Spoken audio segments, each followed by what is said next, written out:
إن الحمد لله نحمده ونستعينه ونستغفره ونعوذ بالله من شرور أنفسنا ومن سيئات أعمالنا من يهده الله فلا مضل له ومن يضلل فلا هادي له وأشهد أن لا إله إلا الله وأشهد أن محمدا عبده ورسوله يا أيها الذين آمنوا اتقوا الله حق تقاته ولا تموتن إلا وأنتم مسلمون يا أيها الناس اتقوا ربكم الذي خلقكم من نفس واحدة وخلق منها زوجها وبث منهما رجالا كثيرا ونساء واتقوا الله الذي تساءلون به والأرحام إن الله كان عليكم رقيبا يا أيها الذين آمنوا اتقوا الله وقولوا قولا سديدا يصلح لكم أعمالكم ويغفر لكم ذنوبكم ومن يطع الله ورسوله فقد فاز فوزا عظيما أما بعد فإن خير الكلام كلام الله وخير الهدي هدي محمد صلى الله عليه وسلم وشر الأمور محدثاتها وكل محدثة بدعة وكل بدعة ضلالة وكل ضلالة في النار. As for what precedes, I start off by praising Allah Jalla wa Ala, the Most High, the All-Able, the one who has allowed us to gather together in a house from the houses of Allah Jalla wa Ala. We ask Allah Jalla wa Ala to make this gathering a gathering where He mentions those within it, a gathering where tranquility is present, a gathering where the angels are, and a gathering where there's mercy. Amma ba'd. So, we've been covering the book known as Shuruط الصلاة وأركانها وواجباتها. We've taken a good portion of the book. So in today's class, inshallah ta'ala, what we're going to do is, the class is going to be split into 4 parts. So the class is going to be split into 4 parts. The first part is going to be an introduction, meaning I'm going to basically review what we've taken last week in a few minutes, and then I'm going to ask a number of questions pertaining to last week's class and the class before. And every question that I ask, I want one person to answer it. No. So, and then that's going to be the first part of today's class. The second part of today's class, we will be finishing the remaining conditions. So there's 2 conditions remaining. And then inshallah ta'ala, we're going to be covering the first 2 pillars. But we're also going to explain, some of the rulings pertaining to the pillars of the Salah. So how a pillar affects a person's salah if he forgets it, if he leaves it out on purpose and things of that nature. So that's going to be the second part. The third part of today's class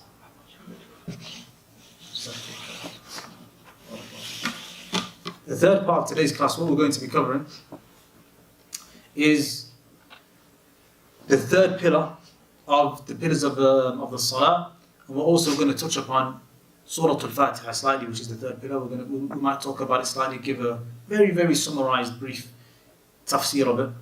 And then the final part is going to be like a 5-minute reminder about innovations and maybe talk about the Mawlid slightly as well. Now, so last week we covered the 4th condition, the 5th condition, the 6th condition and the 7th condition. And that's where we stopped. The 4th condition consisted of a lot of information. It consisted of the 10 conditions of the wudu. We also covered the pillars of the wudu.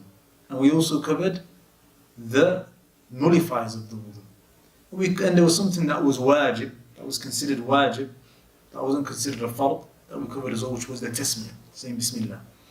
And then we moved on to then we moved on to the 6th pillar, the 5th pillar, then the 6th pillar, then the 7th pillar. That's what we covered.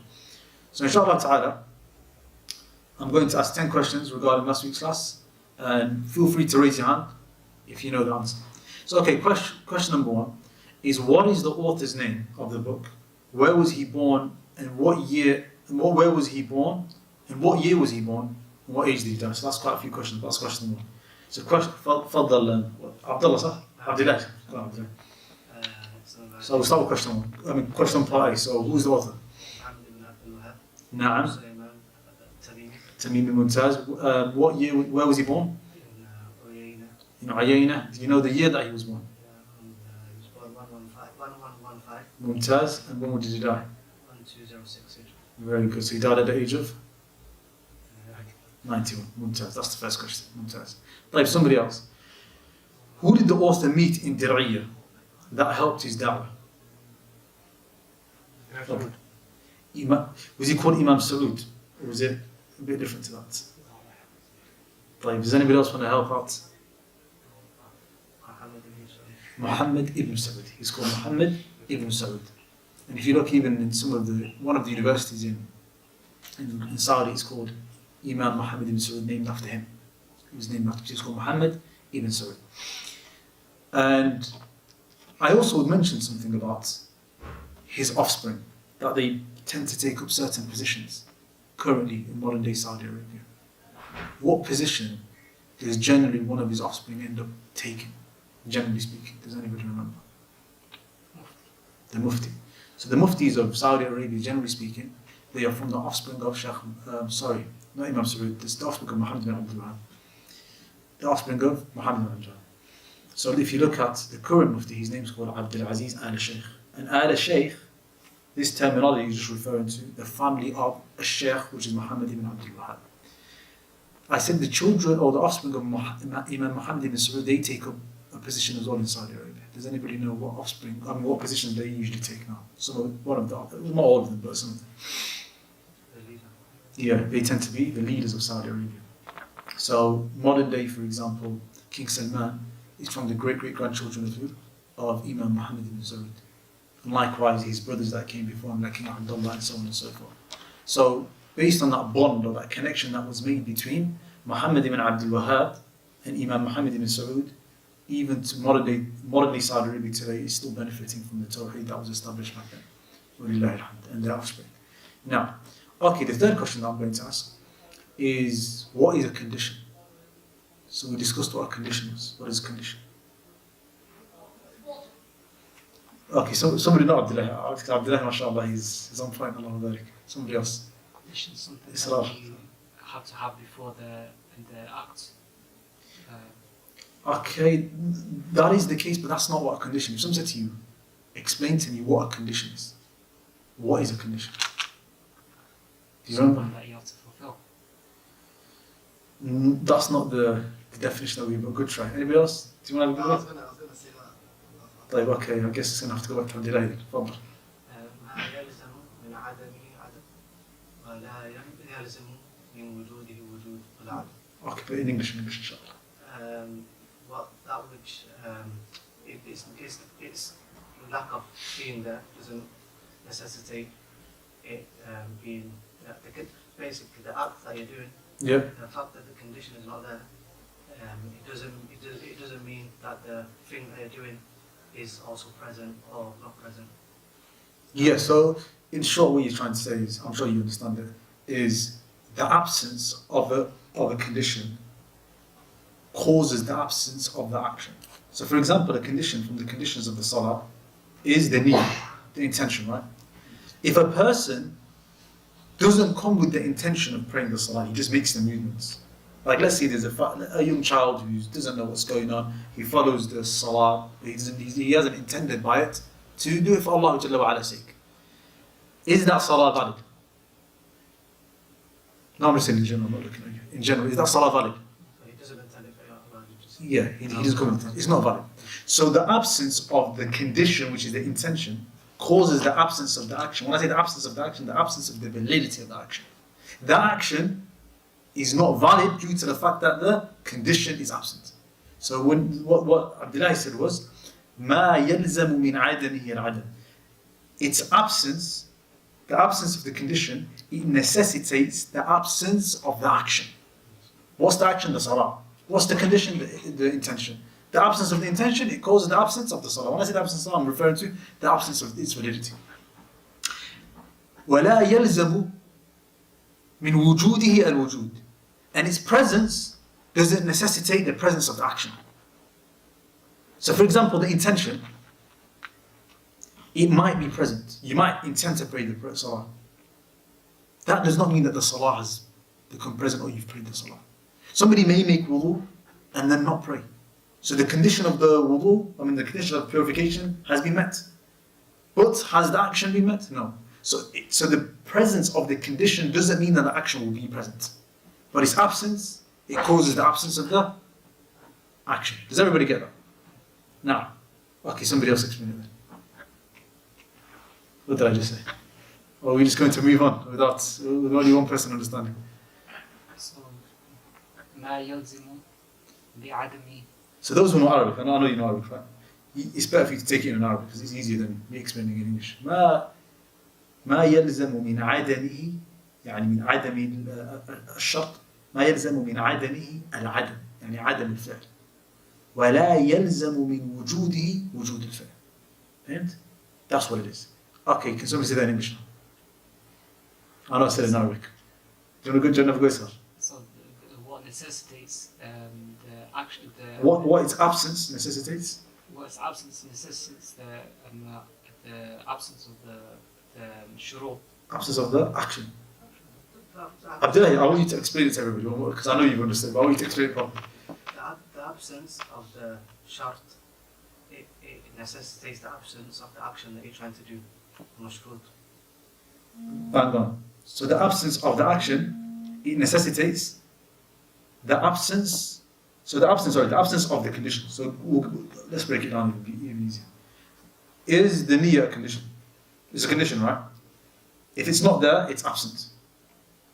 If it's not there, the action that it's a condition for, what's the action that the niyyah is a condition for? The salah. Is that action going to be present? It's going to be absent as well. So the absence of the condition causes the absence of the action. That's it. And the presence of the condition doesn't cause the presence of the action. The condition could be present, but the action might not be present, or it could be present.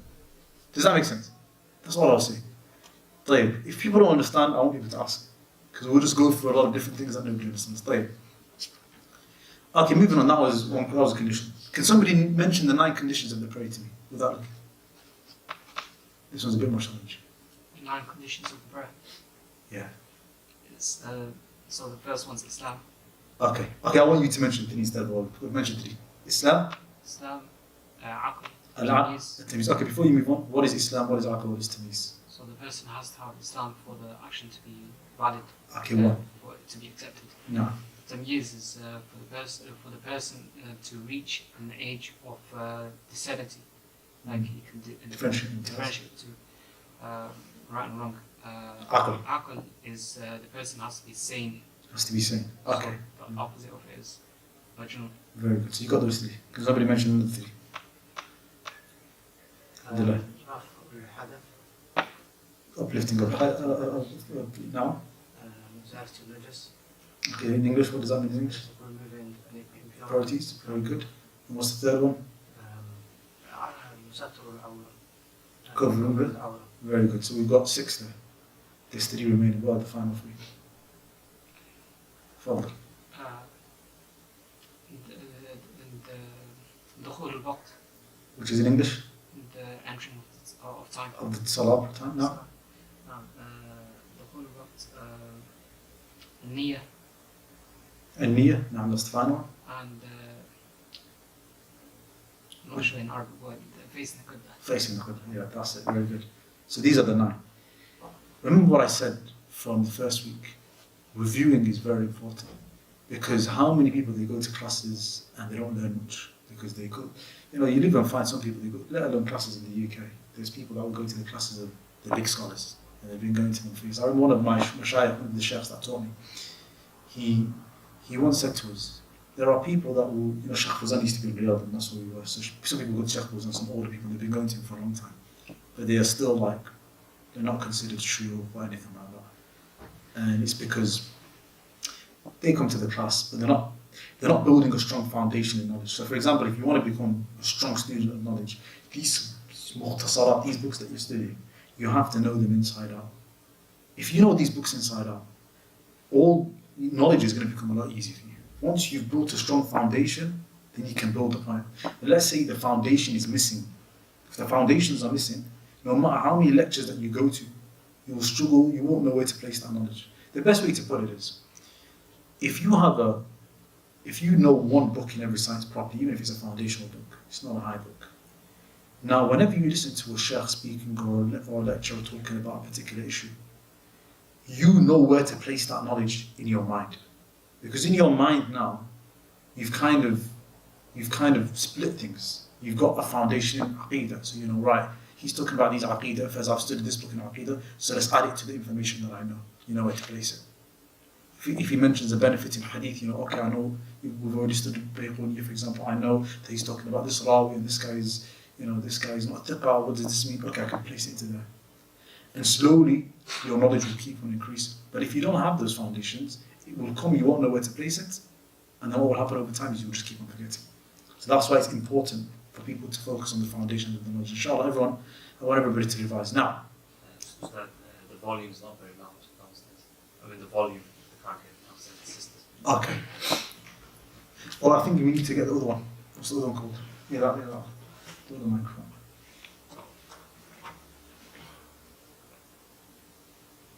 Assalamu alaikum. Do you think they're going to hear it now?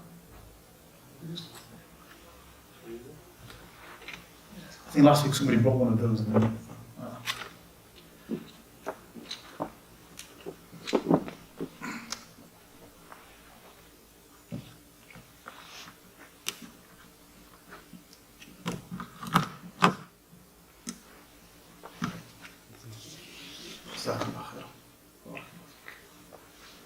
yes.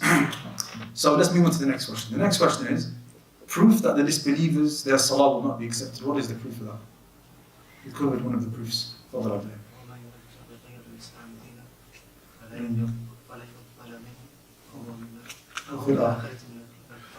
Okay, so how is that an ayah proof that actions will not be accepted? Or how is that a proof that the person has to be a Muslim for his salah to be accepted?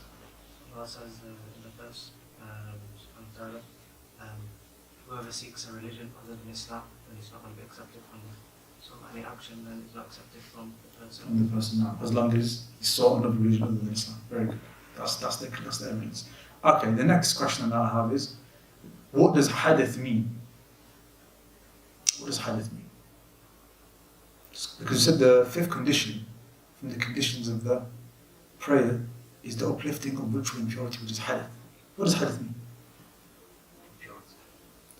It's not, that's not the definition of it, but you wasn't here, so I can understand why you might remember, why you might not know. Anybody other than Abdalla before we go to Abdalla? It's a state which the body's in that does not allow them to pray. Mumtaz. It's a state that the body goes into that prevents the validity of the prayer. Mumtaz. Okay. Give an example of what resembles uplifting of ritual impurity. What resembles, I remember I said to you, tahara. I said last week, I gave the definition of tahara. I said tahara is raf'u al-hadath, uplifting ritual impurity, وَمَا فِي مَعْنَاهِ, and that which resembles it, وَزَوَالُ الْخَبَث, وَإِزَالَةُ الْخَبَث, and removing impurities. That's what I said, tahara, purification was. I gave an example of that which resembles raf'u al-hadath, that which resembles uplifting ritual impurity. What resembles it? That's not apart from it. Yeah, وما في معنى.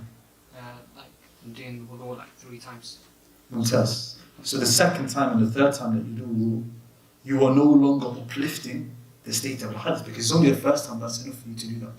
So that would be considered what resembles it. Another thing that resembles it, مثلا, is when somebody does tajaddud wudu, when he does his wudu, even though he's already in a state of purity, he does it for the salah, for example, which was the sunnah of the Prophet. Now, okay, the next question that I have is, can somebody mention the 10 conditions of wudu? This one's a bit more challenging. Further. The first 3 is Nashville. al-Islam. Very good. Sanity. Sanity. And Age of? age of If. the difference between right and wrong. So that's the first 3. Yeah, one more on. We won't have 4, so we have 3. Okay.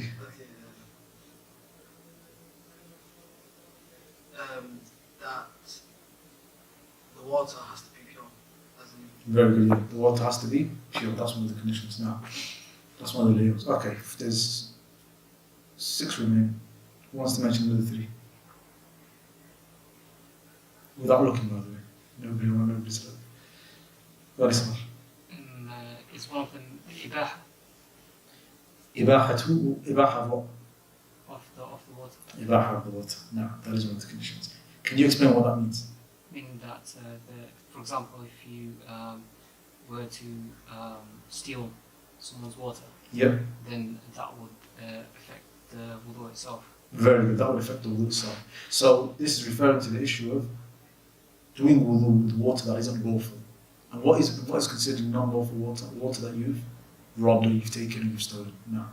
And I said there's two different opinions regarding this, which I explained, but we don't have to go any further. But, okay. That was, you mentioned the fifth one, right? We've got no five to go. And Nia. Has to be present. Sorry, yeah, can't cut off. No, that's the main one. We've got three more. Istijmal and istijat, and we've got two more. No, tartib is from the, what was it from? Was it from the conditions or was it from the obligations? Obligations, no. Wala. That's from the obligations as well. Is one of them the conditions? That's the meter. So we've mentioned so far 8 conditions from the conditions of the wudu. There's 2 missing. One of them is the person that keeps us constantly in hadith after wudu every salah. No, that's the final one, and I think there was one more that we missed. Even after we went to the final, because we went in a bit of a random order. Does anybody remember which one we didn't mention? I'm trying to think it's the ninth one. Was it the 9th one? Did we miss the 9th one? So we did the Hadith al-Daim, and I don't remember which one we missed. I've checked up. Is the something that stops water reaching her skin? Did you want to say that one? No. Whoever said that one? Okay, very good. That's the 9th one. Okay, so that's the one that we missed. But also, like, in the one where it says istijmar and istijmar, it says intiqa' al-mujibin, like stopping the hadith. Is that one as well? That is one. We missed that one as well. Inqita' al-mujibs. So yeah, so inqita' al-mujib is actually one. So that's basically stopping anything that causes it from happening. I think what we did was we split the niyyah and accompanying it, which was one. We split that into 2. Okay, so somebody mentioned all 10 from the beginning. But in order. Islam, Aql, Tamyiz, Niyyah. And accompanying it, which is the same. But 4.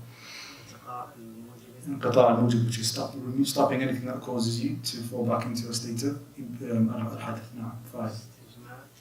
Istijmar and istinja. That's I think they're considered one. No. Anything that stops the water. No. Between the skin. You missed the one before that is Duhuriyatun ma wa ibahatu. Stopping anything that stops the water from moving that. Yeah. And also the person that Has the window. Okay. Mumtaz. طيب. I want people to memorize it, yeah? I want everybody to memorize it. Okay, next question I've got. Questions have been taking a long time, so 2 more and we'll be back in the lesson. Okay. What's the proof that a person who is in a constant state of hadith has to make wudu at the beginning time always? So somebody who's in a constant state of impurity, constant state of hadith, what is the evidence that he has to do wudu for every salah? I know it's a hadith, I know, I'm not memorizing it. You don't have to say it word for word. You can say it generally, in English. The woman came to the Prophet ﷺ and she asked regarding her menses, that her menses goes past all the time. And then he said to her the meaning of to make wudu for every salah. That's what it is. And then we've generalized that to mean anybody who's in a constant state of al-hadith, they have to do wudu for the beginning of their salah. That was the proof. Okay. Actually, 2 more questions. Does touching one's private part break the wudu?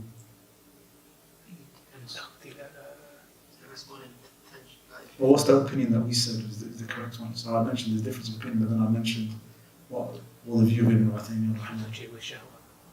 Now, so if you touch it, desire with shahwa, or with desire, playfully, then it breaks your wudu. But if you just touch it, it doesn't.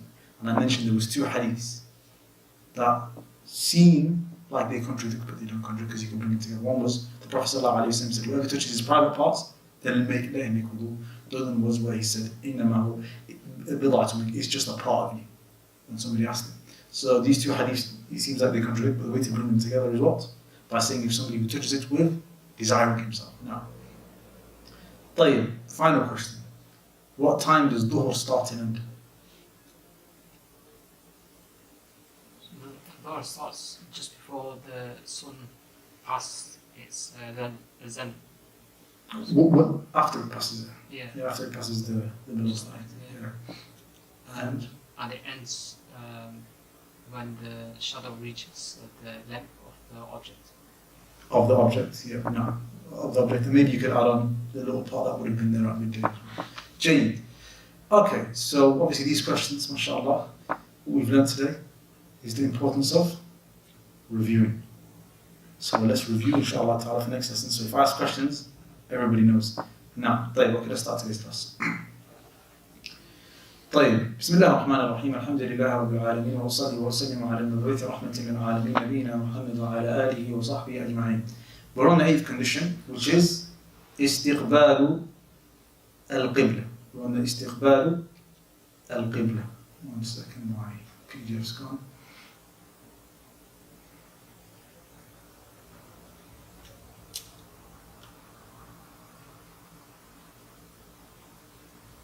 Now, so we're on the 8th condition. الشرط الثامن استقبال القبلة. The 8th condition is facing the Qibla. والدليل قوله تعالى. And the proof for it is قد نرى تقلب وجهك في السماء. And the proof for it is the speech of Allah Ta'ala where He says, verily we have seen the turning of your face to the sky. فَلَنُوَلِّيَنَّكَ قِبْلَةً تَرْضَاهَا. So, verily we are going to make you face قِبْلَةً, a direction that you are pleased with. فَوَلِّ وَجْهَكَ شَطْرَ الْمَسْجِدِ الْحَرَامِ. So turn your face to the direction of the Masjid al-Haram. وَحَيْثُ مَا كُنْتُمْ فَوَلُّوا وُجُوهَكُمْ شَطْرًا. And wherever you may be, turn your faces towards it, meaning towards the Haram, the Masjid al-Haram. What you find is, this is the 8th condition from the conditions of the Salah. And there's a hadith that you find in Bukhari and Muslim where the Prophet sallallahu alaihi wasallam, he says, كان رسول الله صلى الله عليه وسلم صلى نحو بيت المقدس 16 أو 17 شهرا. In a hadith, the Prophet sallallahu alaihi wasallam, he says that the Messenger of Allah sallallahu alaihi wasallam, he used to face the Qibla when he was praying for about 16 months or 17 months. وَكَانَ رَسُولُ اللَّهِ صَلَّى اللَّهُ عَلَيْهِ وَسَلَّمَ. And the Messenger of Allah صلى الله عليه وسلم يحب أن يوجه إلى الكعبة. He used to love to face the Kaaba when he used to want to face the Kaaba. And then the ayah came down, which is the ayah that the author used as a proof, where Allah subhanahu wa ta'ala, He says, قَدْ نَرَى تَقَلُّبَ وَجْهِكَ فِي السَّمَاءِ. Verily we see the turning of your face in the sky. And this ayah came down and caused what? It caused the changing of the Qibla. So initially, during the Prophet sallallahu alaihi wasallam's life, they used to face Bayt al-Maqdis, which is Masjid al-Aqsa. But then the ayah was revealed, this ayah that we read, and it caused the Muslims to change the Qiblas and to all start facing where? The Kaaba.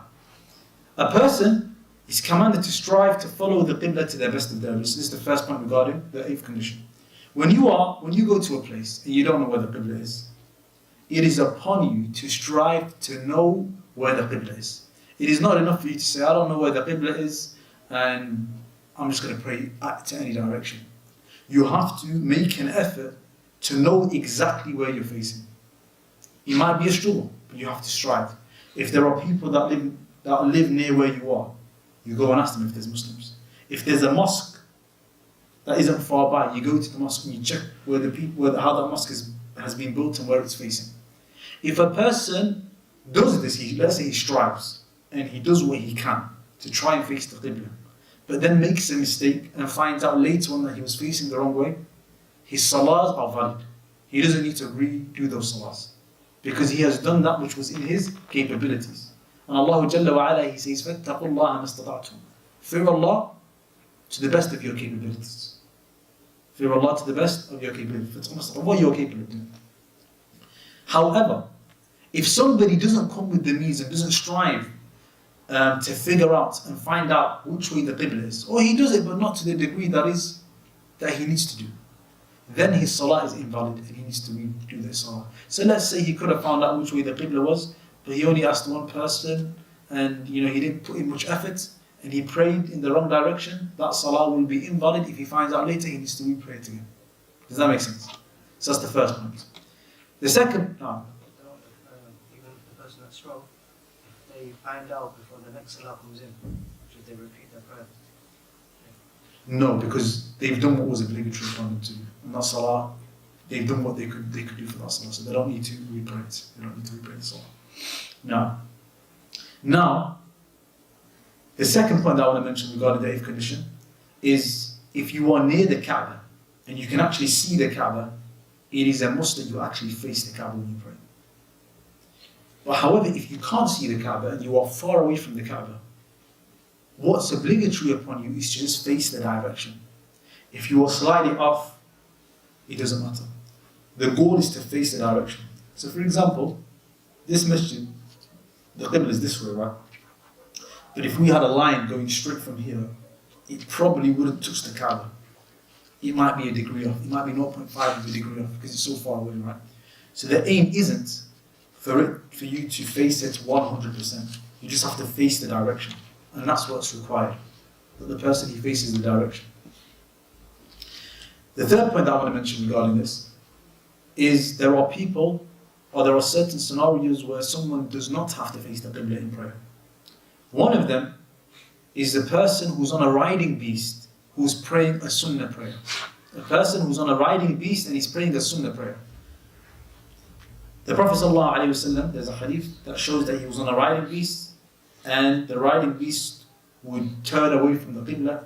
And this shows us that if somebody is praying a salah that is not from the obligatory salah like Dhuhr, Asr, Maghrib and Isha, and he's on a riding beast, then it is not a condition for him to face the qibla throughout the whole time that he's on the riding beast. Now, another scenario would be, let's say there's a person who's sick, who's in a hospital bed.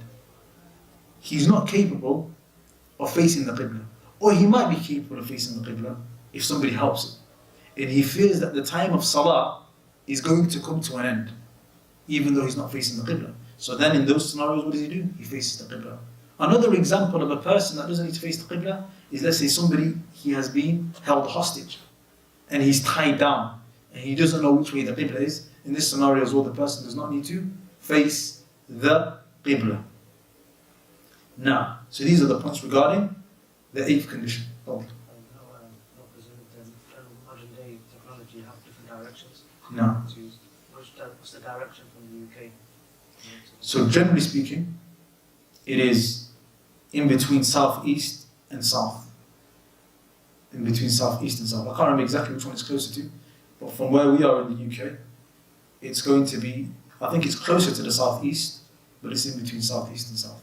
So when you get your, the little compass out on your phone, if you face that direction, you should be okay.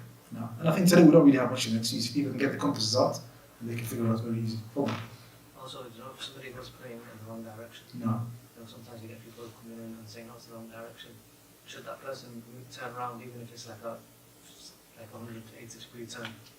No, you should turn around, because that was the story of the masjid of the Qiblatain, where they were praying, and then they found out whilst they were praying that the Qibla had changed, and then they switched during the prayer. They turned to the right direction.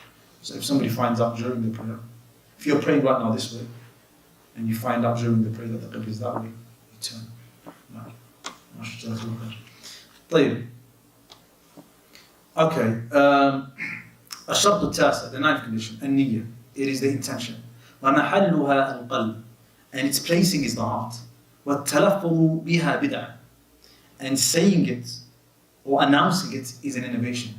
والدليل الحديث, and the proof is the hadith إنما الأعمال بالنيات, the hadith, the one hadith of Umar رضي الله عنه, where he says actions are verily by the intentions. Actions are only by the intentions. وإنما لكل امرئ ما نوى, and for every individual is that which he intends. Now, so this is the ninth condition, which is the intention. So when it comes to the intention, the hadith that is used is the well-known hadith of Umar.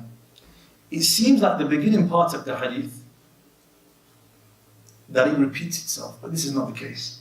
So the Prophet ﷺ, he says, إِنَّمَا الْأَعْمَالُ بِالنِّيَّاتِ. Verily, actions are by their intentions. So actions are only by their intentions. وَإِنَّمَا لِكُلِّ امْرِئٍ مَا نَوَى. And for every single individual is that which he intends. People, when they hear this, they think it means the same thing. But there's a difference between the two. One of the scholars, he says, that the first part, where the Prophet ﷺ, he says, إِنَّمَا الْأَعْمَالُ بِالنِّيَّاتِ, what is being referred to is إِنَّمَا صِحَّةُ الْأَعْمَالِ بِالنِّيَّاتِ. Verily, the validity of an action is based on the intention. So for example, if a person was to come to the masjid and he didn't intend prayer, let's say he's a hypocrite, for example. This is the easiest example that I can come with. He comes and he just wants to mix with the Muslims, but he doesn't intend by prayer, he just wants to do the actions. This person's actions will not be accepted, obviously because he's not a Muslim anyway, but aside from that also, it will not be accepted. Why? Because he hasn't come with the intention. He hasn't come with the intention. What is the proof of that? The proof of it is the part of the hadith where the Prophet says, إِنَّمَا الْأَعْمَالُ بِالنِّيَّاتِ. Verily, the validity of actions are only by the intention. That part is the proof. The part after it, one of the mashayikh, he said, it means وَإِنَّمَا لِكُلِّ امْرِئٍ مَا نَوَى. And for every individual is that which he intends. It is referring to you specifying the intention. You specifying the intention. Because you can come into the masjid and you can intend a prayer. But if you don't specify which prayer that you are praying, then what happens? If you don't specify it, then it becomes a nafil salah. So let's say you come into the masjid and you join the salah and you haven't intended by it salatul fajr and it's salatul fajr. That salah doesn't become salatul fajr, it becomes a sunnah or a nafil prayer. So the second part of the second line in the hadith, it talks about the importance or the obligation of specifying your intention. And it's not just enough for you to come with the intention. You have to specify the intention that you intend. Now, the second part is the reward as well. That be like the reward. What he gets is by the intention. Yes, that's also one of the explanations. So you could say, actually, there's different ways they've explained it. Like in the reward part, you know the part where the Prophet ﷺ, he says, فَمَنْ كَانَتْ هِجْرَتُهُ لِلَّهِ وَرَسُولِهِ. He says, whoever his hijrah is for Allah and the Messenger, qasdan, meaning intention-wise. The Prophet says, فَهِجْرَتُهُ إِلَى اللَّهِ وَرَسُولِهِ. Then his hijrah is for Allah and His Messenger. Those two lines, the first part is saying, whoever's intention behind the hijrah is for Allah and His Messenger. Then his hijrah is for Allah and His Messenger in terms of what he will be rewarded for it. That's the part where the reward is mentioned. Now, this part, this is the way that I've seen now. طيب. Okay, moving on from that. Now there are three aspects or three things that the intention specifies for us. First thing, it differentiates between an aada and an ibadah. The intention, it separates an aada and an ibadah. An aada is referring to a custom acts, and an ibadah is an act of worship. So if somebody, for example, washes his hands, his mouth, his nose, his face, his wipes over his head, and he washes his feet, because that was from his customs, it wouldn't be considered an act of worship, it would be a custom act. However, if he does this with the intention of wudu, then it becomes an ibadah. So the first thing that we benefit from the intention is it differentiates between actions that are custom actions and actions that are considered acts of worship.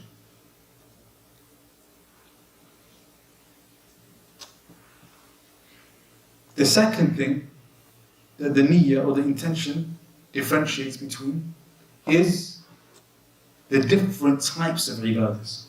The different types of ibadahs. So for example, if somebody comes into the masjid and he prays 2 rak'ahs, it is the intention that is going to make the 2 rak'ahs either Salatul Fajr, or the 2 rak'ahs before Salatul Fajr, or 2 random sunnahs. It is the intention that the person he comes with. So it differentiates between the different types of ibadat. The third thing that the intention differentiates between is sincerity and lack of sincerity. Al-ikhlas ma'adam al-ikhlas. If somebody is praying, we do not know if this person is doing it for Allah's sake or if he's doing it for the people. And what differentiates between the one who's doing it for Allah and the one who's doing it for the people is the intention. Or he's doing it for other than Allah, like he's worshipping other than Allah, or if he's worshipping Allah alone, what's going to differentiate between that? The intention. Now, okay, so we've completed the conditions of the Salah. We are now going to start on the pillars. So before we start on the pillars, the first thing that we need to learn is the differences between a pillar and a condition. A pillar and a condition, they both cause one person's Salah to be invalid. That's what you find with both of them. However, the condition, like I mentioned also last week, it precedes the action, while the pillar does not. The condition, it has to precede the action, but the pillar does not. Method. Wudu.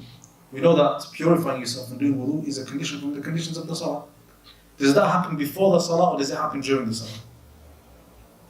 So it precedes it, so we know it's a condition. Let's think of another condition. Istijmar and istinja. Does that happen before the Salah or does that happen during the Salah? So it precedes it. All of the conditions are like this. They precede the action. Even the intention. The intention, it has to precede the action. You have to come with the intention slightly before you actually start the prayer. Now, that's the first difference. The second difference is the condition, its rule, has to stay present during the whole act of worship. So remember when we was covering the conditions of the wudu, one of the conditions was the intention, right?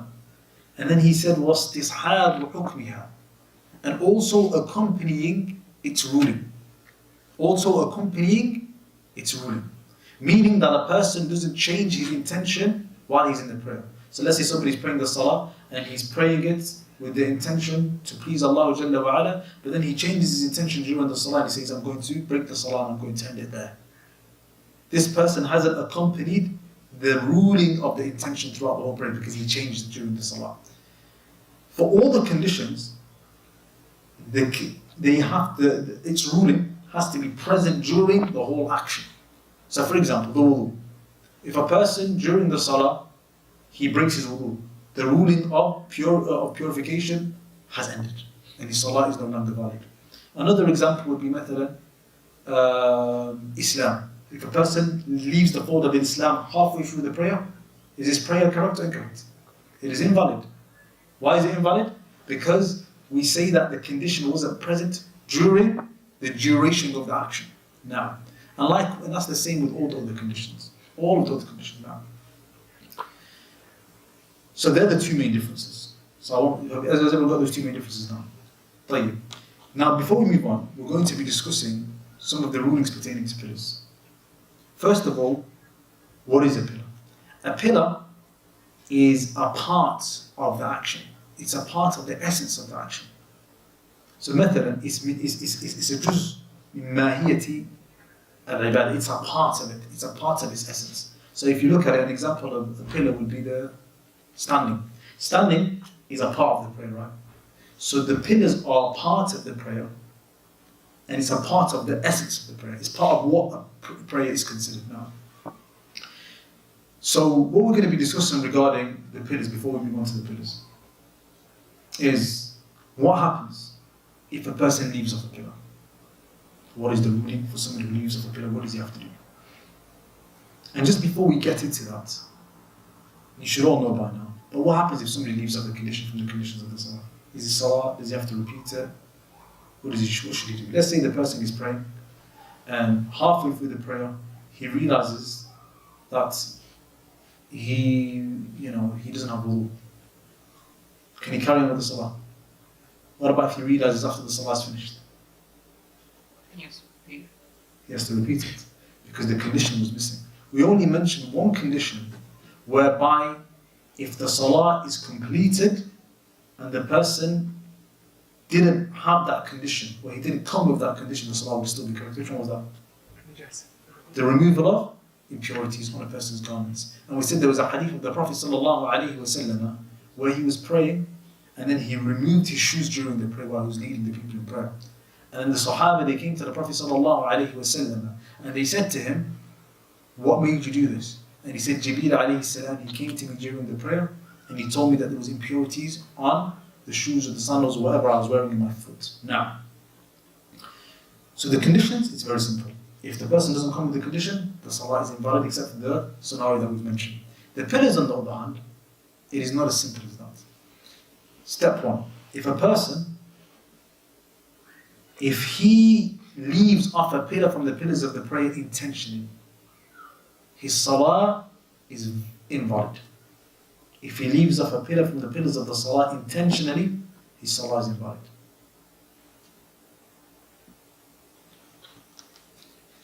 So for example, if a person says, I'm just going to sit down during the prayer without a reason, his salah will be invalid. Because the standing is from the pillars of the salah. Now if somebody forgetfully leaves off a pillar, then it depends. It depends on what part of the prayer he's at. So the general ruling is, and I want everyone to focus during this if you've not done this before, because it might take a bit of time to process it. If you are praying the salah, and you miss a pillar from the pillars of the prayer. Now the pillar that I've taught you guys so far is the standing. My standing is from the pillars of the salah. Actually, let's mention another pillar because that one's going to be more confusing to understand. The ruku' is a pillar. So if somebody forgets to do ruku' and he goes straight down into sujood, which happens sometimes. Somebody's standing, he forgets that he needs to do ruku' and he thinks he's in a standing position of Sami Allahu liman hamidah, and he goes straight down into sujood. So he's missed two pillars: the pillar of doing ruku' and the pillar of coming up from ruku'. Now, he's currently in sujood. What is the person supposed to do in this scenario? He's supposed to go back to standing so he can redo that pillar that he missed from that unit of the prayer. So just to make it simple, you're praying the salah, you've come into the masjid. You forget to do ruku', you go straight down into sujood. You realize that you haven't done the ruku' whilst you're doing the sujood.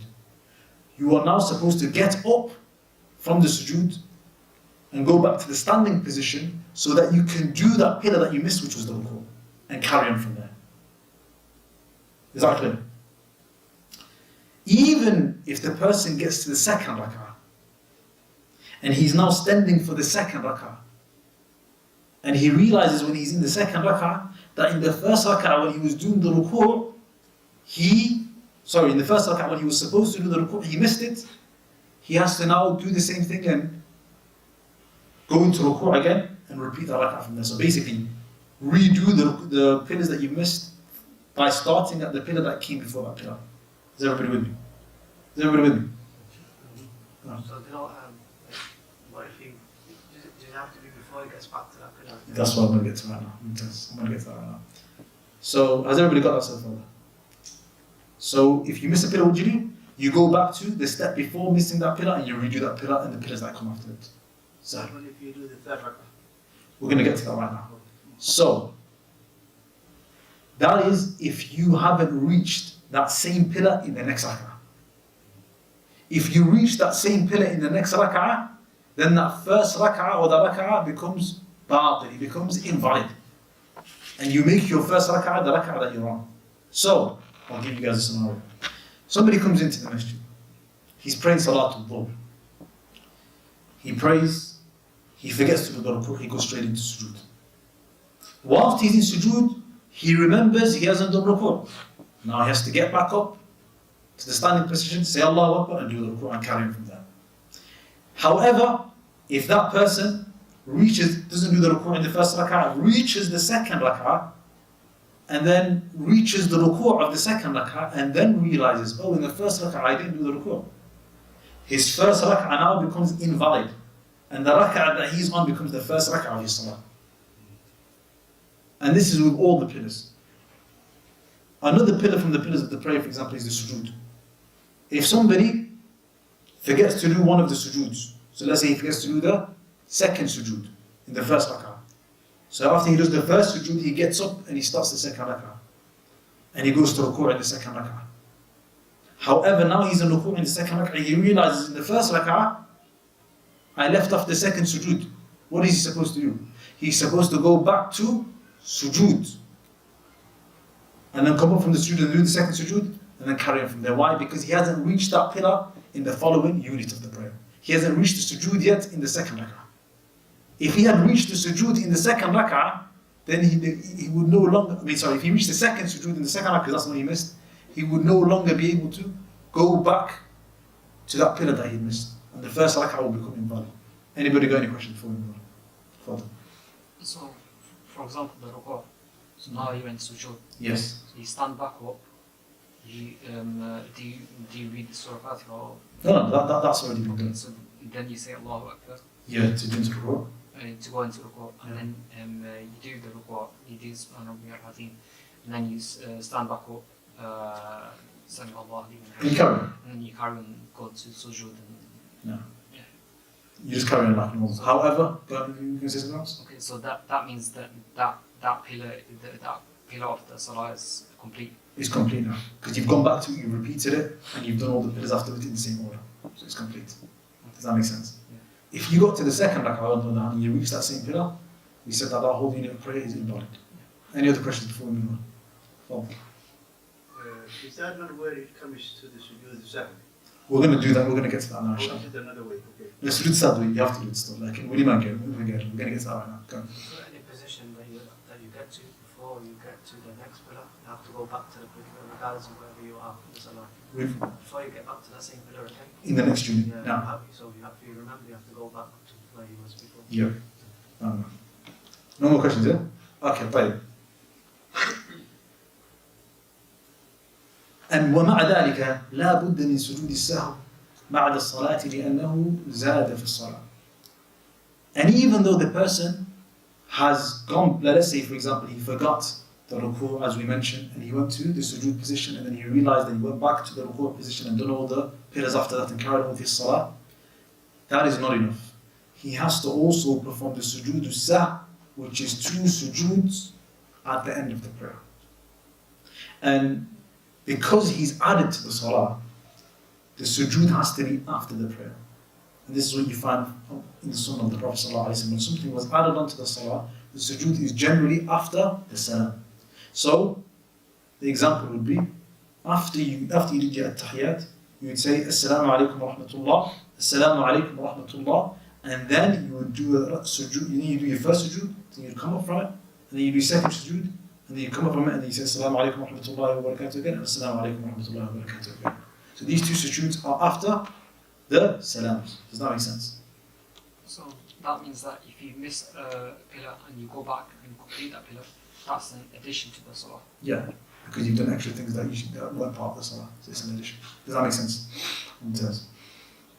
You know, this version of the sujood sahwi, is it like a madhab, or is it like some people just do it before the salah,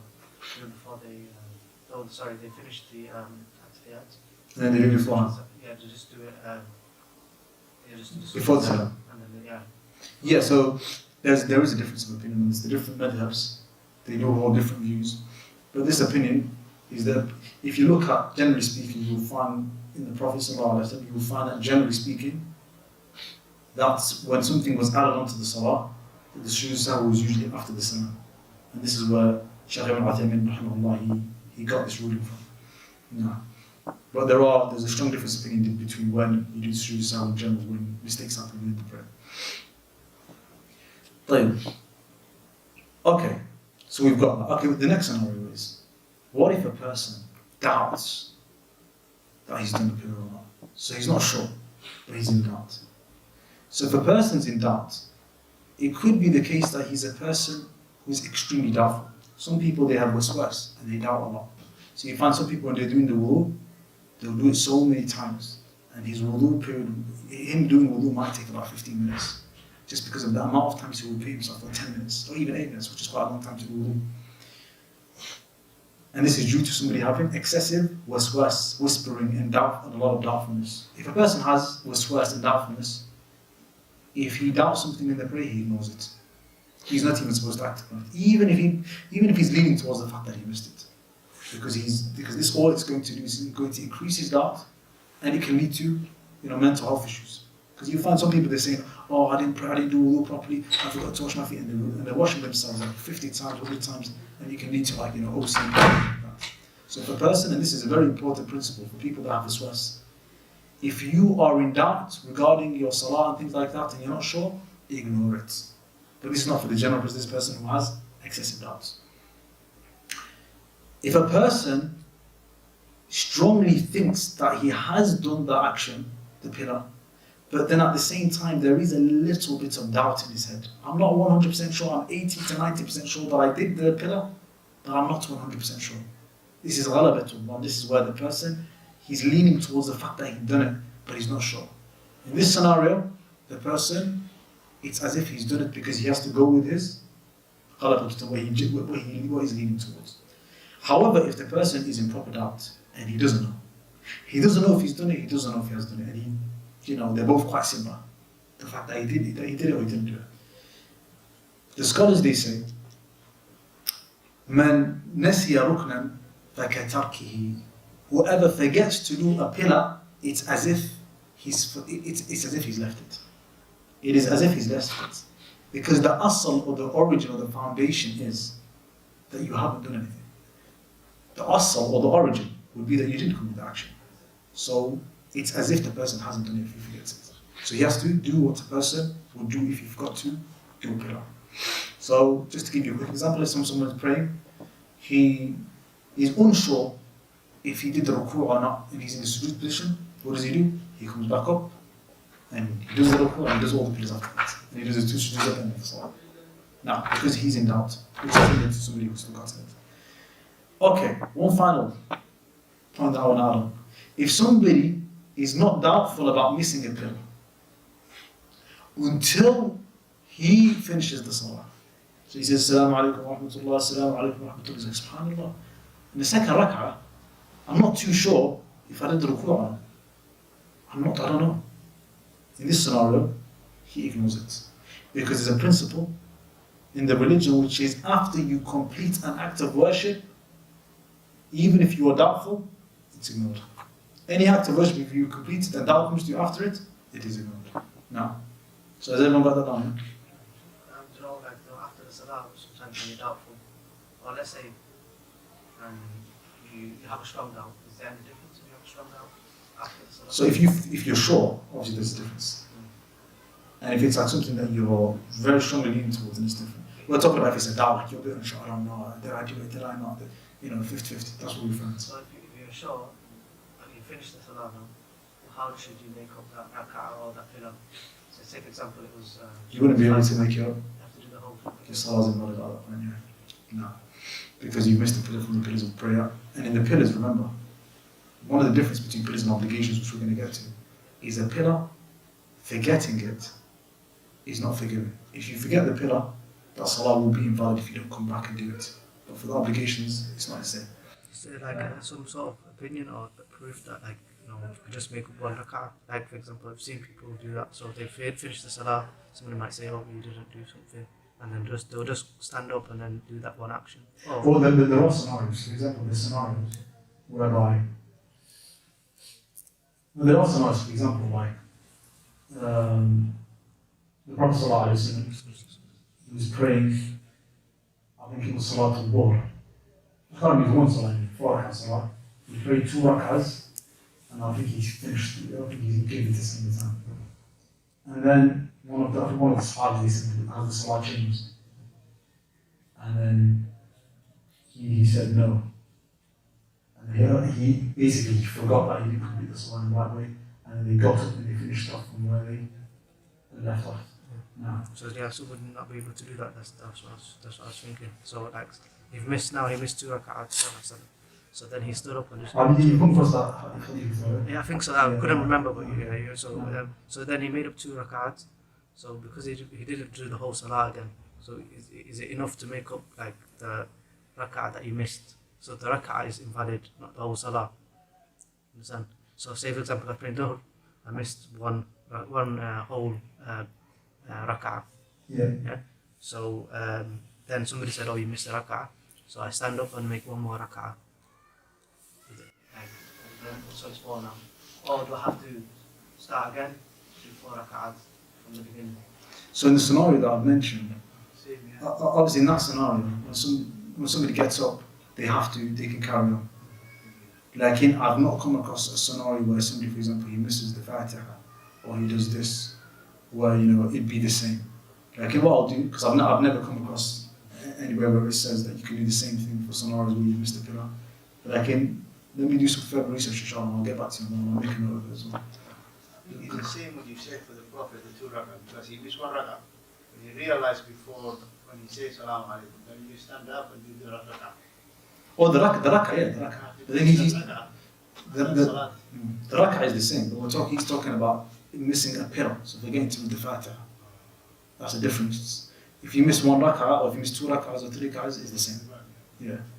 Because that's the same scenario. We're talking about if you forgot to, do a ruku' and a rak'ah or something like that.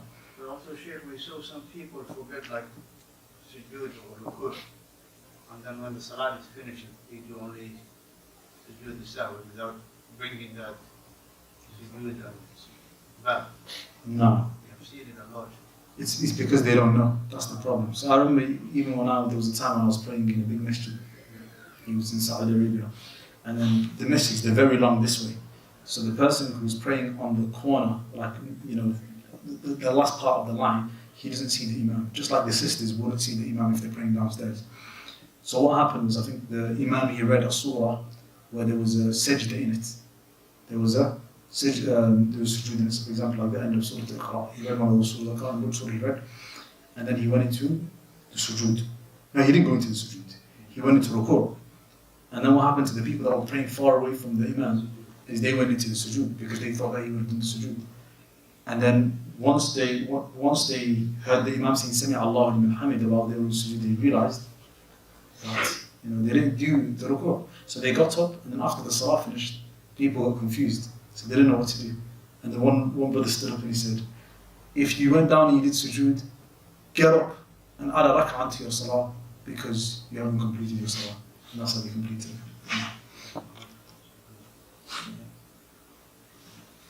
طيب. Okay. Now, so there were some of the principles that I wanted to cover regarding the pillars. So has everybody got that down? Like how you deal with the pillars, what happens if you miss a pillar, and so on and so forth. And also the difference between a pillar and a condition. So we're going to carry on, inshallah ta'ala. We're probably going to go in for another 20 minutes, inshallah ta'ala, and then we'll finish. طيب, I'm going to read the 14 pillars. So the Mu'allif rahimahullah ta'ala, he says, وَأَرْكَانُ الصَّلَاةِ 14. He says that the pillars of the prayer are 14. الْقِيَامُ مَعَ الْقُدْرَةِ, standing when one has the capability. وَتَكْبِيرَةُ الْإِحْرَامِ, and the opening takbirah, or the opening Allahu Akbar. وَقِرَاءَةُ الْفَاتِحَةِ, and reciting the Fatiha. وَالرُّكُوعِ, and doing the ruku'. وَالرَّفْعُ مِنْهُ, and coming up from it. وَالسُّجُودُ عَلَى سَبْعَةِ الْأَعْضَاءِ, and doing sujood on the 7 limbs. وَالْاعْتِدَالُ مِنْهُ, and coming up from it. وَالْجَلْسَةُ بَيْنَ السَّجْدَتَيْنِ, and the sitting between the 2 sujoods. وَالطُّمَأْنِينَةُ فِي جَمِيعِ الْأَرْكَانِ, and الطُّمَأْنِينَة, I would explain it to be tranquility, whereby somebody doesn't rush any of the actions, any of the pillars, or somebody doesn't rush or does any of the actions quickly. في جميع الأركان, in all of the pillars. والترتيب, and following the order. والتشهد الأخير, and the final tashahhud. So there's 2 tashahhud in salah, the final tashahhud. والجلوس له, and sitting for it. والصلاة على النبي صلى الله عليه وسلم, and sending the salah upon the Prophet صلى الله عليه وسلم. والتسليمتان, and the 2 salams at the end of the salah. So these are the 14 pillars of the salah. The Mu'allif rahimahullah ta'ala, he goes on to say, الركن الأول. He says that the first pillar is القيام مع القدرة. He says it's standing with somebody has the ability, with ability. والدليل قوله تعالى, and he says the proof for it is وقوموا لله قانتين, and stand for Allah Jalla wa Ala قانتين. And stand for Allah Jalla wa Ala in submission now. So, وَقُومُوا لِلَّهِ قَانِتِينَ is the evidence that the author he used for the first pillar. So the first pillar was what? The standing. The author he brought an evidence to show that it's a pillar from the pillars of this prayer. The evidence that he brought was وَقُومُوا لِلَّهِ قَانِتِينَ. Stand for Allah Jalla wa Ala in a state of submission. Some of the mufassirun, some of the people of the tafsir, they've said that قانتين means sakitin, it means stand whilst being silent. And the reason why they said this was, there is a statement that has been attributed to Ikrimah, whereby he says, وَقُومُوا لِلَّهِ قَانِتِينَ قال كانوا يتكلمون في الصلاة. They used to talk in the prayer. يجيء خادم الرجل إليه وهو في الصلاة. Basically, a servant of a man would come to a man while he's in the prayer. فيكلمه بحاجته. And he would speak to him about his need while he was praying. فنهوا عن الكلام. And then after that, what happened? Speaking in the salah was prohibited. So speaking in the salah was prohibited by which ayah? By this ayah, وَقُومُوا لِلَّهِ قَانِتُونَ وَقُومُوا لِلَّهِ قَانِتِينَ. Stand to Allah Jalla wa Ala in qanitin, with submission, which can mean with silence. Sakitin. Now, in another hadith, the Prophet sallallahu alaihi wasallam, he says, صَلِّ قَائِمًا. Pray standing. فَإِن لَمْ تَسْتَطِعْ فَجَالِسًا. And similarly, فَقَاعِدًا. And if you're not capable of doing that, then pray sitting down. So pray standing. And if you're not capable of doing so, pray sitting. فَإِن لَمْ تَسْتَطِعْ فَعَلَى جَنْبٍ. And if you're not capable of doing so, then pray basically lying down. فَعَلَى جَنْبٍ, basically lying down. So from this hadith, from the ayah, what we can gather is that the standing is a pillar from the pillars of the salah. Allah Jalla wa Ala, He commands us to pray while standing, and stand for Allah. And some of the ishkalat, some of the problems that occur from this particular pillar, is that some people that are sick, they believe that they don't have to stand during the prayer. So let's say a person's got back problems, and he can't bend over, for example. So people that have lower back issues, they struggle to perform the ruku' or perform the sujood because of their pain in their back. If they can still stand up, they are commanded to stand up. They are not allowed to sit down. Some people think, okay, my back hurts, even though I can't stand up, I can't perform the ruku', so I'm going to pray sitting down. This is not the case. You have to stand up because this is a pillar from the pillars of the salah, and you can sit down for the periods where you can't do a particular pillar. So let's say you can't do the ruku', you can sit down for that part and bend over. And then for the sujood likewise. But don't forget that you must stand up because the standing is from the pillars of the salah. Another mas'ala that I want to quickly touch on is standing isn't a pillar is not a pillar of all the prayers. It is a pillar for the obligatory prayers. For the night prayer, for example, it is not obligatory for a person to pray standing up. However, you get more reward for praying standing up. And we know this because the Prophet ﷺ, there have been narrations that have come down to us whereby he was praying standing during the night prayer, and there's narrations where he sat down and prayed sitting down, which shows us that it is not an obligation for you, it's not a pillar from the salah for a person to pray standing when he's doing the night prayer. Shaykh Ibn Baz rahimahullah, he says that this is not specific to the night prayer, but it is all prayers that are not considered from the obligatory prayers. So he says, any prayer that isn't considered from the obligatory prayer, it is not a pillar that you pray standing up. It is not a pillar that you pray standing up. Now moving on to the second pillar from the pillars of the salah. It is called the Takbiratu Al-Ihram. So we'll read what the Mu'allif rahimahullah said, and then I'll mention some points connected to it. Al-Rukn al-Thani, the second pillar, Takbiratu Al-Ihram. The opening, Allahu Akbar, the opening takbirah.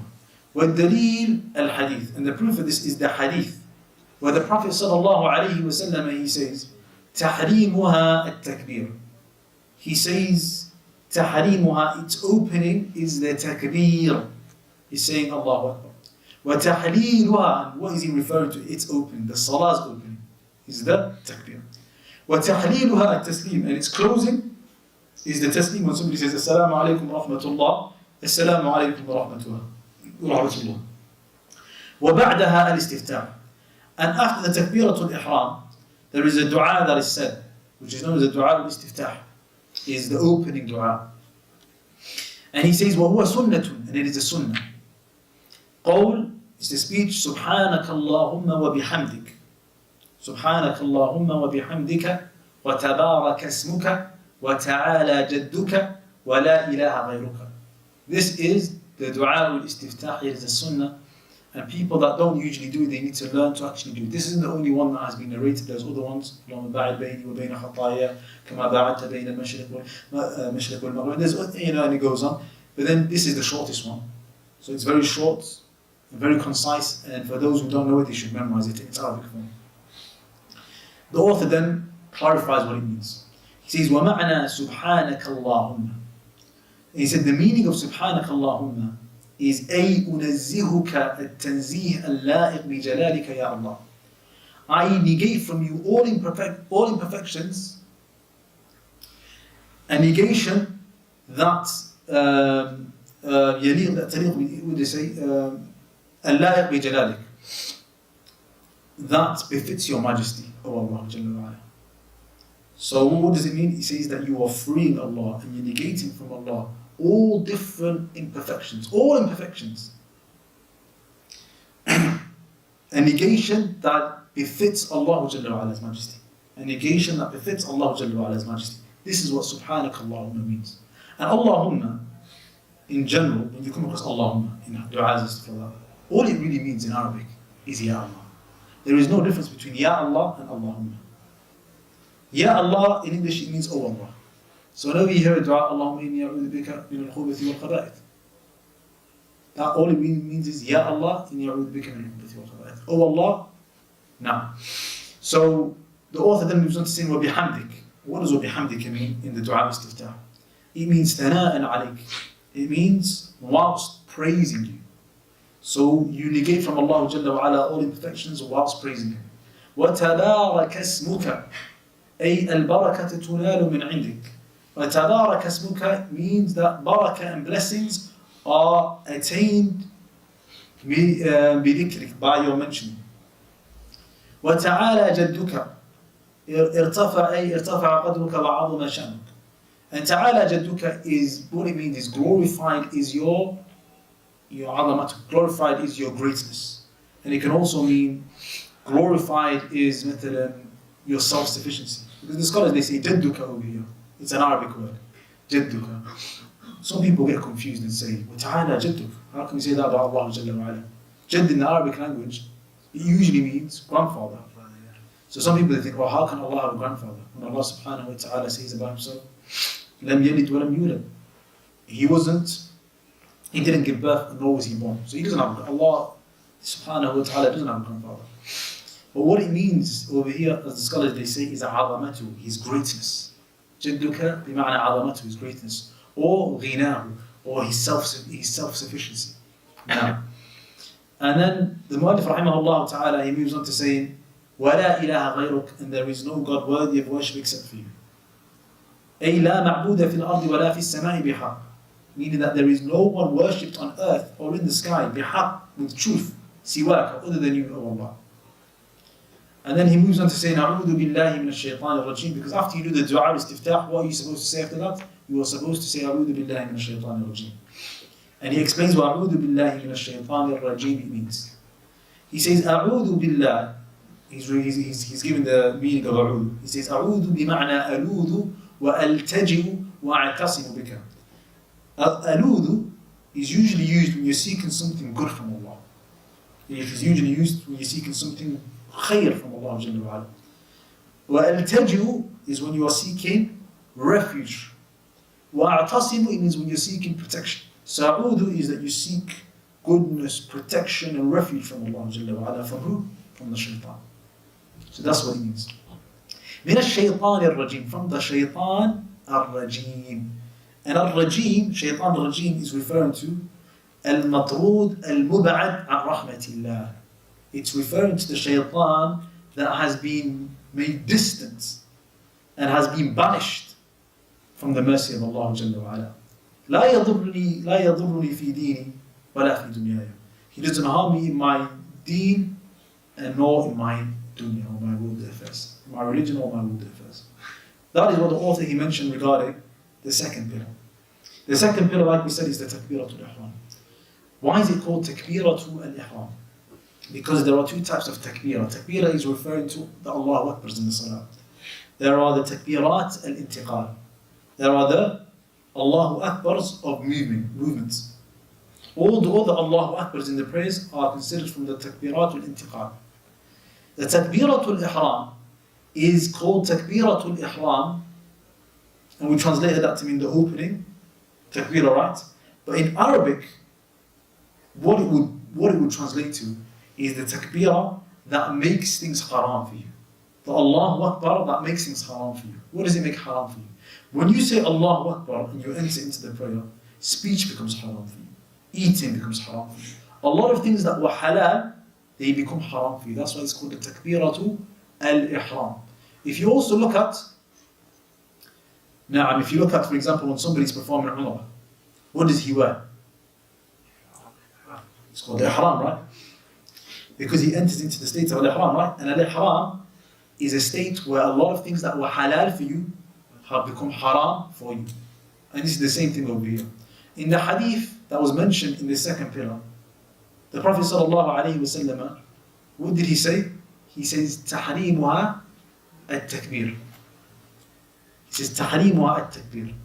He says, that which makes it haram is the takbir. Because when you see the takbir, everything becomes haram. وتحليلها التسليم. And then that which makes everything halal again is what? Taslim, the salam. Salam alaikum, then everything becomes halal for you again. Now, so that's regarding one point about the second pillar.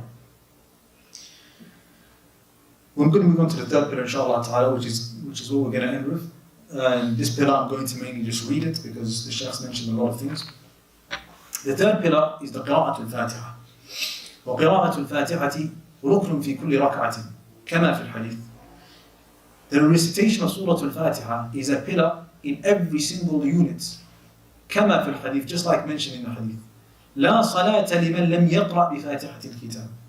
There is no salah for the person who doesn't read the Fatiha of the Kitab, the opener of the book. The opener of the book is Surah Al-Fatiha, Alhamdulillah Rabbil Alameen. If a person doesn't read it, he has no salah, as the Prophet ﷺ, he said over here. And it's an obligation that even the ma'moom, even the people that are praying in the back, meaning the people that are being led in the prayer, even they have to read it. Even they have to read it.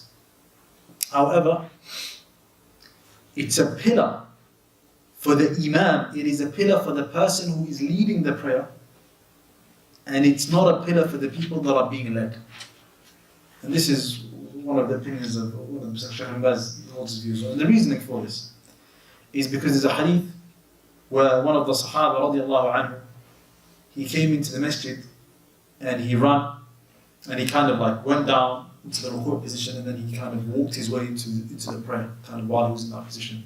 And he wasn't told to repeat that unit of prayer, meaning he reached the salah in the position of ruku'. And that unit stayed valid. And we all know very well, if you reach the salah in the ruku', your unit is valid, right? You don't have to repeat that unit. Now, the person who reaches the salah in the ruku', has he read Surah Al-Fatiha? No. He's not read Surah Al-Fatiha.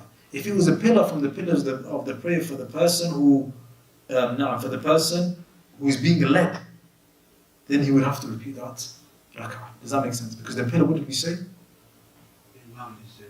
We said the pillar is not forgiven. So if somebody misses a pillar, he has to come and do it. But for obligations, wajibat, if he forgets or if he's unable to do it, then it is forgiven. He has to do sujood and things like that.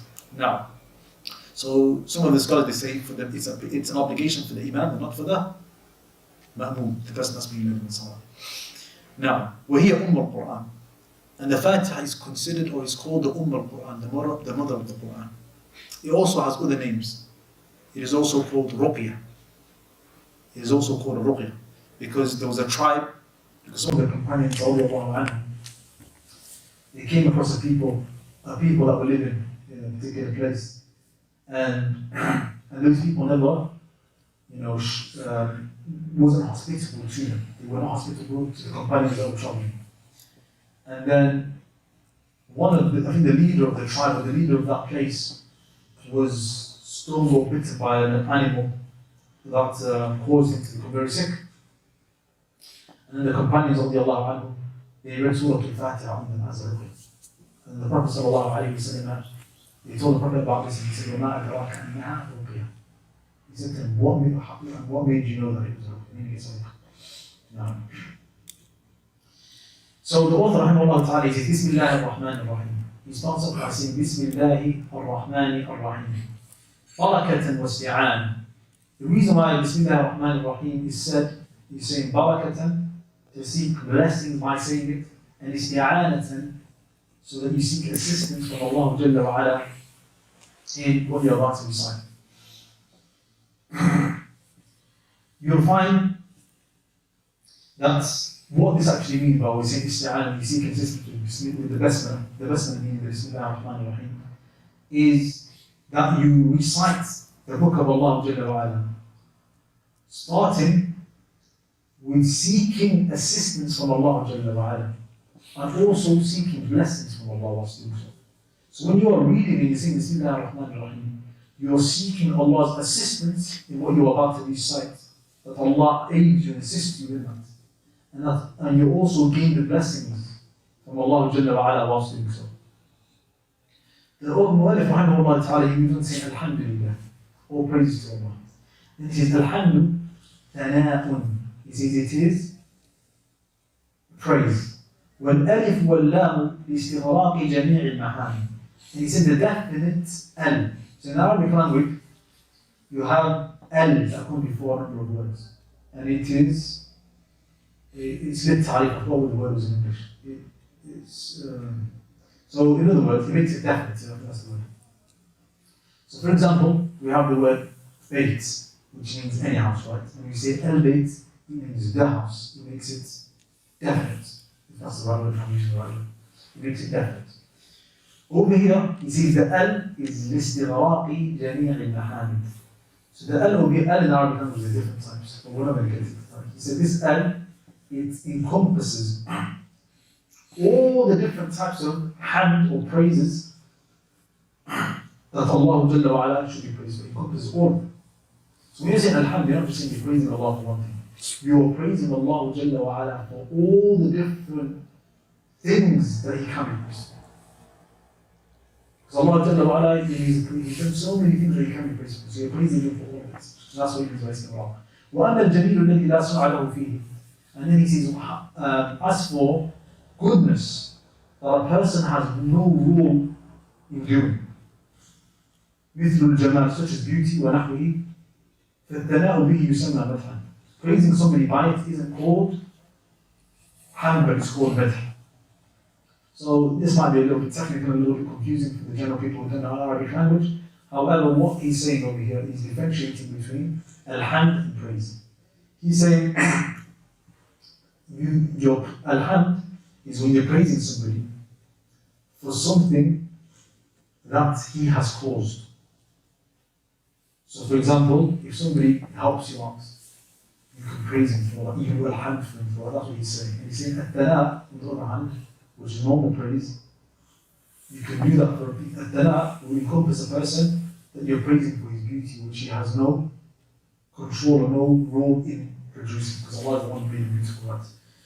Lakin, Shaykh Ibn Uthaymeen rahimahullah ta'ala, he differentiates between al-hamd and al-madh, or al-thana, by saying it is wasf al-mahmud ma'a al-mahabbati wa ta'zim. It's basically praising somebody whilst also loving them and honoring them. This is what al-hamd is. This is what al-hamd is. Praising somebody whilst also honoring them and loving them. And I'm sure some of you have probably come across this in the past. I'm not mistaken. No. طيب رب العالمين. He then moves on to say رب العالمين, the Lord of the worlds. وَالرَّبُّ هُوَ الْمَعْبُودِ. He says the Lord, He is the one that is worshipped. Al-Malik, the owner. Al-Mutasarrif, the one who is in control. مُرَبِّي جَمِيعِ الْعَالَمِينَ بِنِعَمِهِ. The one who nurtured all of the worlds with his blessings. Then he moves on to say, الْعَالَمِينَ كُلُّ مَا سِوَى اللَّهِ عَالَمٌ. Al-Alameen, everything other than Allah Jalla wa Ala is considered Alam, وَهُوَ رَبُّ الْجَمِيعِ, and He is the Lord of all of them. So the first ayah in Surah Al-Fatiha, Allah subhanahu wa ta'ala says, all praises to Allah, the Lord of the worlds. How is that a proof that Allah is our Lord? Because we are part of the worlds, and Allah is the Lord of the worlds. So if anybody was to ask you, how do you know that Allah is your Lord? You would say to him, because Allah subhanahu wa ta'ala, He says, Alhamdulillahi Rabbil Alameen. And I am a part of the world that Allah is a Lord for, so Allah is my Lord. Now, this is mentioned in Surah Al-Thalath if you have studied it. Ar-Rahman. Ar-Rahman, Ar-Rahim. Ar-Rahman, the author says, Rahmatan Aamatan bi Jami' al-Makhluqat. He says, Ar-Rahman is general mercy that encompasses or for all the creation. Ar-Rahim, Rahmatan Khasa bil-Mu'mineen. And Ar-Rahim is a specific mercy for the believers. وَالدَّلِيلُ قَوْلُهُ تَعَالَى, and the proof for it is the speech of Allah Ta'ala, وَكَانَ بِالْمُؤْمِنِينَ رَحِيمًا, and Allah to the believers is Rahim.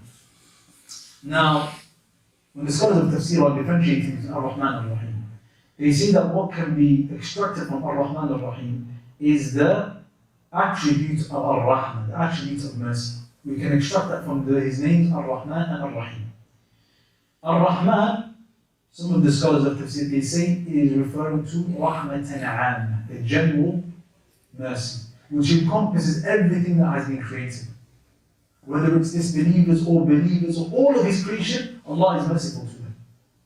Because He nourishes them, He provides for them, He chooses mercy to them.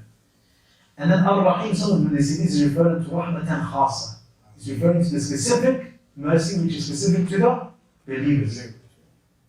And the reason why they say this is because Allah Jalla wa Ala, He says in the Quran, وَكَانَ بِالْمُؤْمِنِينَ رَحِيمًا, and Allah to the believers is Rahima. He's Rahima to the believers, which means Rahim is referring to the specific type of mercy. Some of the scholars of the Quran, what they say is, Ar-Rahman is referring to the Rahmatin Wasi'ah, the one who is the owner of the widespread mercy. And what Ar-Rahim is referring to is Dhu Rahmatin Wasi'ah. He is the one who is the possessor of the mercy that reaches the creation and has an effect on the creation. This is what some of the scholars say. So these are the two general opinions of general mention. The author, if we say to what the author said, he mentioned the Rahmatun Aam and the Rahmatun Khasa, the general mercy and the specific mercy. Then the author, he moved on to say Maliki Yawmiddin, the author of Yawmiddin. Yawmiddin, and then he explains what Yawmiddin means. He said Yawmiddin, Yawmil Jazai wal Hisab. Yawmil Jazai wal Hisab. Yawmiddin is referring to the day of recompensing and accountability. يوم كل يجازى بعمله. The day where every single person will be recompensed by his actions. In خيرا فخير, if it's good then with good, وإن شرا فشر, and if it is evil then with evil. والدليل قوله تعالى, and this proof is the speech of Allah تعالى, وما أدراك ما يوم الدين. And what will make you know of the يوم الدين, of the day of recompensing. ثم ما أدراك ما يوم الدين. Then what makes you know of the what will make you know of the day of recompensing? يوم لا تملك نفس لنفس شيئا. A day where nobody has power for another person in anything. والأمر يومئذ لله. And the commandment on that day is for Allah Jalla wa Ala. So before we move on, Malik Yawm al-Din. How do we know that Yawm al-Din is referring to the day of resurrection? It's because Allah Jalla wa Ala in the Quran, what did He say? He says, وَمَا أَدْرَاكَ مَا يَوْمُ الدِّينِ. He says, and what makes you know of the Yawm al-Din? Then what makes you know of the Yawm al-Din? And then He explains what the Yawm al-Din is. And He says, it is يَوْمَ لَا تَمْلِكُ نَفْسٌ لِنَفْسٍ شَيْئًا. It is a day where no person has power for another person in anything. And the commandment on that day is for Allah. What day is that? The day of judgment. And that's how we know that Yawm al-Din means the day of judgment. In this ayah, it clarifies Malik Yawm al-Din. Then he moves on to saying, وَالْحَدِيثُ عَنْهُ sallallahu alayhi wa sallam, and also another proof for it is The hadith of the Prophet sallallahu alayhi wa sallam, where he says, hadith عن رسول الله صلى الله عليه وسلم, he says, الكيس من دان نفسه. He says the wise man is the one that holds himself accountable وعامل لما بعد الموت, and acts for that which happened after his death. والعاجز من أتبع نفسه هواها, and the ajiz, the person who is uncapable, the feeble person, is the person who follows his soul's desires. وتمنى على الله الأمان, and he indulges in wishful thinking with Allah. So he indulges in wishful thinking. He has hope from Allah Jalla wa Ala in a way that he shouldn't do. Then the author moves on to say, إِيَّاكَ نَعْبُدُ وَإِيَّاكَ نَسْتَعِينُ. So far we've covered how many ayats? Alhamdulillah Rabbil Alameen, Ar-Rahman Ar-Rahim, Malik Yawmiddin. All these 3 ayats you find are ayat that are praising Allah Jalla wa Ala. Alhamdulillah Rabbil Alameen, you're praising Allah. Ar-Rahman Ar-Rahim, you're praising Allah. Malik Yawmiddin, you're praising Allah Jalla wa Ala. إِيَّاكَ نَعْبُدُ وَإِيَّاكَ نَسْتَعِينُ, you're also praising Allah Jalla wa Ala. إِيَّاكَ نَعْبُدُ وَإِيَّاكَ نَسْتَعِينُ is the part of the surah whereby Tawheed Al-Uluhiyyah is entered into the picture. So إِيَّاكَ نَعْبُدُ وَإِيَّاكَ نَسْتَعِينُ is, what does it mean? It means you alone we worship, and you alone we seek for help. In the Arabic language, actually I'm not going to mention that because I don't think a lot of people know there's nothing about it. So we'll skip that part. Okay, so the Mu'allif rahimahullah ta'ala, he says, إِيَّاكَ نَعْبُدُ وَإِيَّاكَ نَسْتَعِينُ, which would mean, نعبدك ولا نعبد غيرك. We worship you and we don't worship anybody other than you. ونستعينك ولا نستعين بغيرك. So we seek our assistance from you and we don't seek assistance from anybody other than you. One thing that we can benefit from this ayah is إِيَّاكَ نَعْبُدُ. It verifies لا إله إلا الله. لا إله إلا الله. It is تحقيق of لا إله إلا الله. Because when you're saying only you worship, that's what لا إله إلا الله means. What does لا إله إلا الله mean? There is no God worthy of worship except Allah. إياك نستعين, on the other hand, it verifies the one with تحقيق would be, I'm trying to find a word in English. Emphasize, yeah, I know that's the word. Emphasize. It emphasizes لا إله إلا الله. إياك نستعين, on the other hand, he emphasizes لا حول ولا قوة إلا بالله. لا حول ولا قوة إلا بالله. What does that mean? That there is no change from one situation to another situation, and no power or no strength except by Allah. So when you're saying وإياك نستعين and we seek assistance from you, you are basically removing from yourself any form of power and any form of ability to change yourself from one state to another. So you are emphasizing on لا حول ولا قوة إلا بالله. هذا يدل على الحصر. نعم، I was going to get it, but I thought that, it's a bit of a نحو, it's بلاغة نحو كان بس. هذا جاء في الأصول الثلاث. ممكن تشرحه قليلا؟ نعم ما شاء الله. نعم. طيب. Basically, الحصر, basically what's happened over here is the عامل what has happened is it consists of فعل فاعل مفعول به, a sentence. So you have a verb, a subject and an object. In this scenario, the object has come before the subject and the verb. The object in this ayah is إياك. In Arabic language, generally speaking, the fi'l would come first, so نعبد, and then the fa'il, and then the maf'ul bih. So you have the verb, and then you have the subject, and then you have the object. What's happened over here is the object has come before the verb. So you worship. That's what you're doing. This, in the Arabic language, in Balagha, يفيد الحصر. It brings about specify. So it specifies that worship can only be for you, meaning Allah Jalla wa Ala. Because the you or the object has come before the verb. And likewise for إياك نستعين as well. إياك is the object, is you. We worship. So the object has come before the verb again, and therefore in the Arabic language that brings about specification. Does that clarify? No. That means that there can't be another object after the object that's mentioned. Yeah, that is the object. The only benefit to it coming earlier is one, it specifies that there is nobody else, that the verb that can be worshipped, or that can be, that you can seek assistance from. You're doing this specifically for Allah. It specifies it to Allah. Does that make sense? Is that what you were saying? Do you understand? It becomes specific. No other object is coming after you. Yeah. The object came from. Now, no object can come after. So you can't say إياك نعبد ونعبد somebody else. You can't say that. But you can't say نعبدك ونعبد Muhammed. Obviously that's included. You can't say Islamically. But that from an Arabic perspective, you can't say that. But if you say إياك نعبد, you can't add another object to it. That's what you're referring to. Because it specifies it. No. So that was the hasr aspect. Does that answer? No. درس هذا يعني في أصول الثلاثة.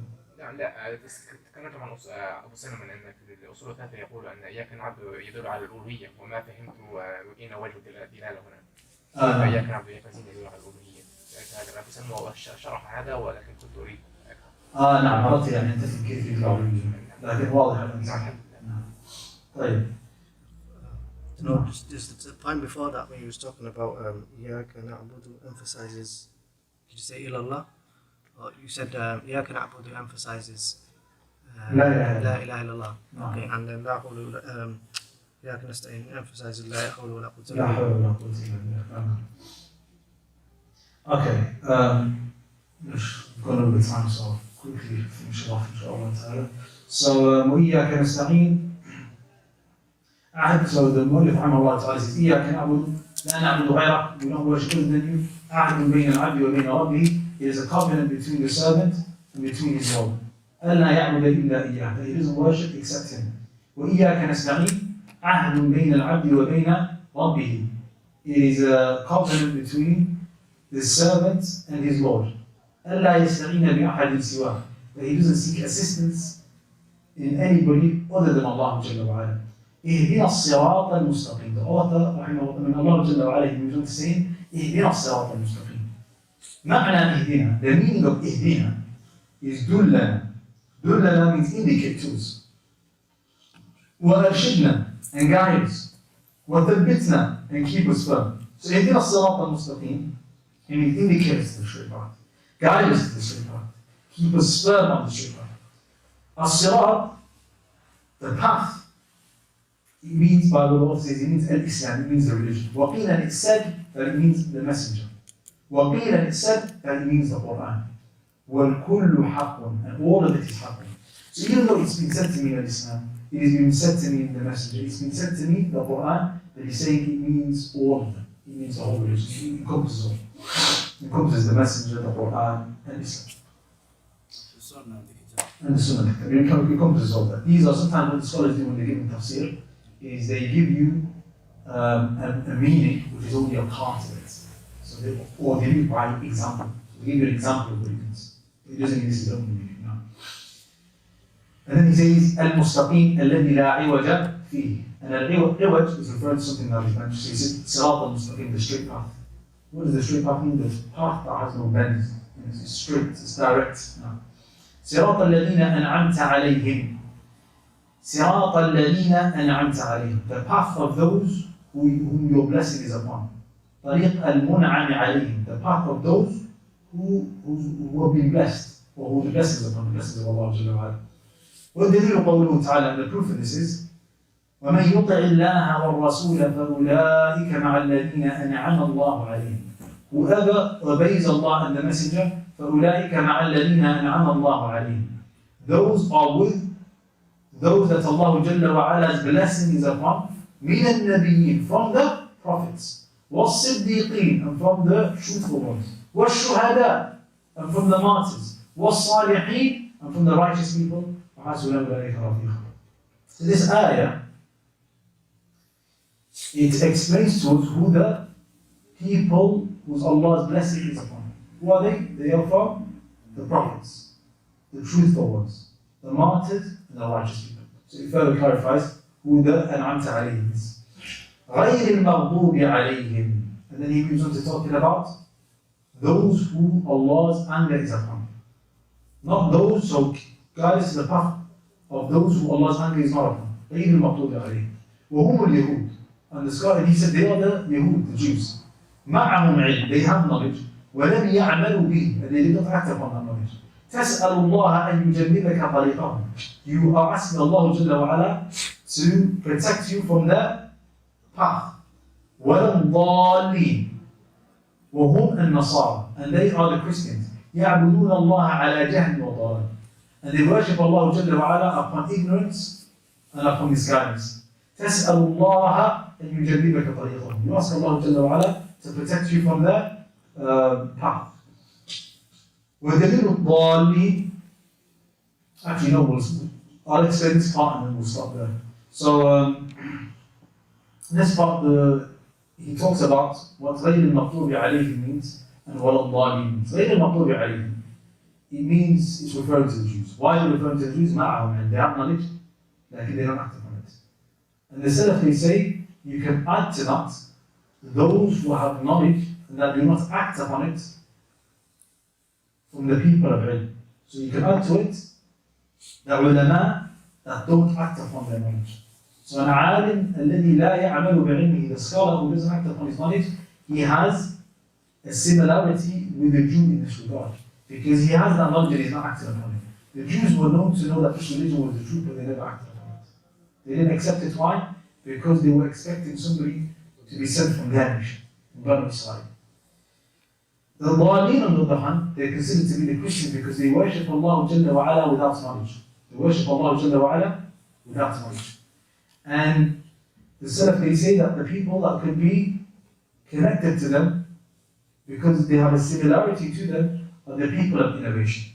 Those people that were bad, the people that perform a lot of acts of worship, however, they do it without knowledge. Because this what does it lead to? Somebody innovating in the religion of Islam or doing acts that Allah Jalla wa Ala is not happy with.